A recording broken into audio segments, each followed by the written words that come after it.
Hey guys, it's Lindsay. And Rick. And we hope that you are staying safe and healthy out there. We are so excited for all of you to join our nutrition challenge. If you haven't heard about it yet, well, if you keep listening to this video, you're going to get a quick rundown of what the next 8 weeks are going to look like. So I will hand it over to Rick. Okay, guys, our nutrition prescription that we follow and that we prescribe is CrossFit nutrition prescription, which is eat meat, vegetables, nuts, seeds, some fruit, little starch, and no sugar, and eat only enough to support activity and not body fat.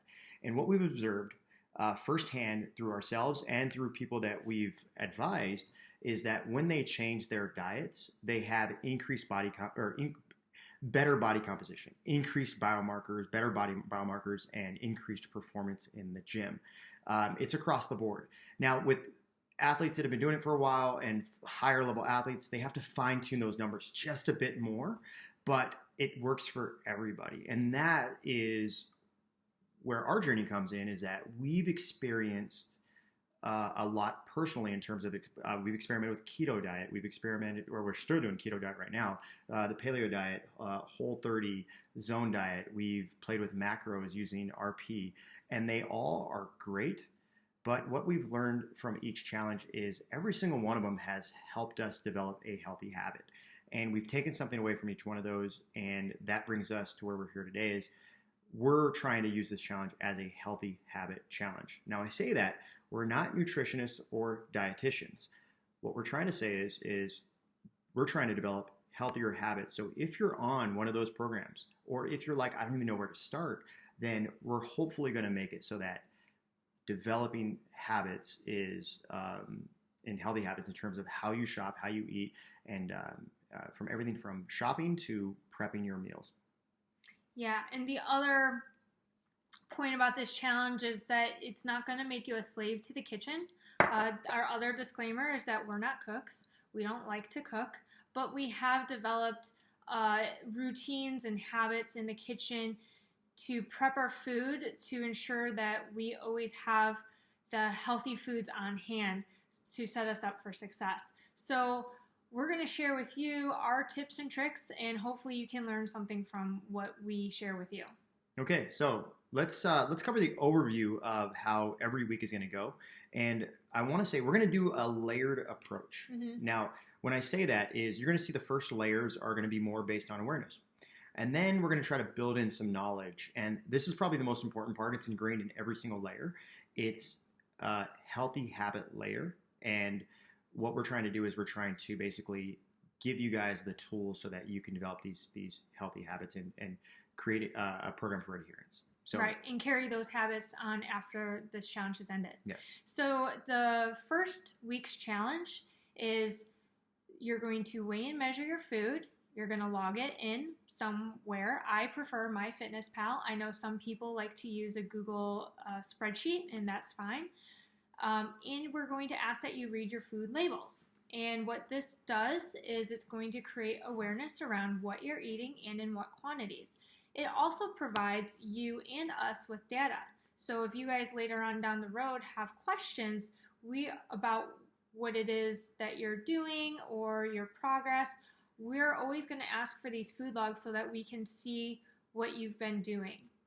Yeah, and our main goal is not necessarily to measure and track calories, but it's to understand the relationship between the nutrition that you're eating, the nutritious foods, and the calories they have. So we're gonna focus more on highly nutritious, nutrient-dense foods versus non-nutrient-dense foods. Mm-hmm. Okay, week 2, the focus is sugar.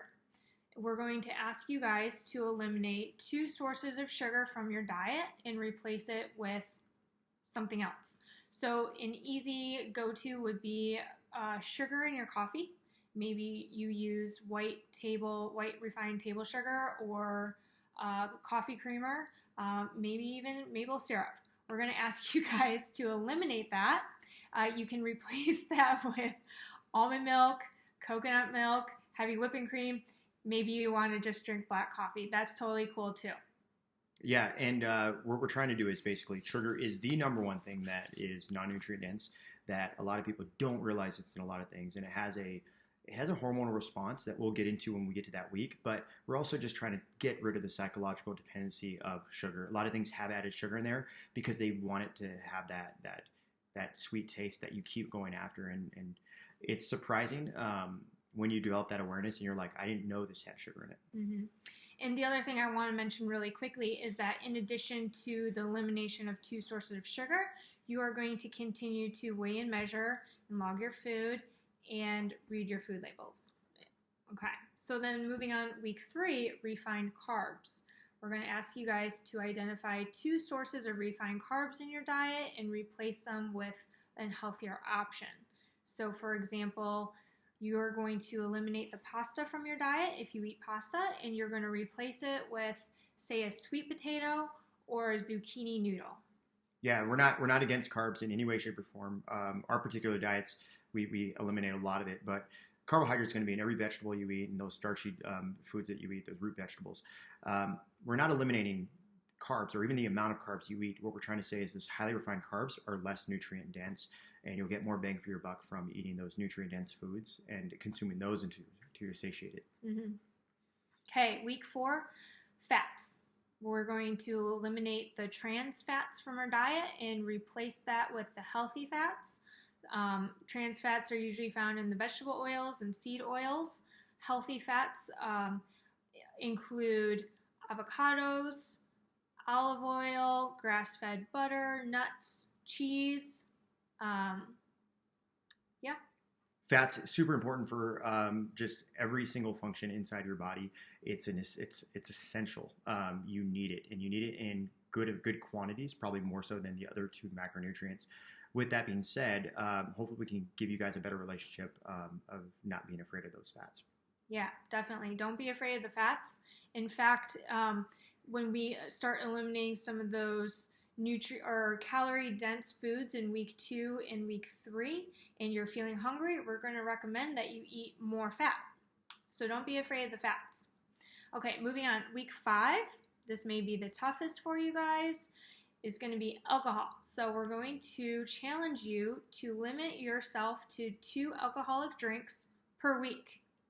Yeah, we're not against alcohol. We're totally fine if somebody has 1 or 2 glasses of wine every night. But for this challenge specifically, what we're trying to do is we're trying to do 2 things. 1, understand the relationship of what alcohol does when you go to sleep at night. Your body can't get into deep sleep until it metabolizes all of that alcohol.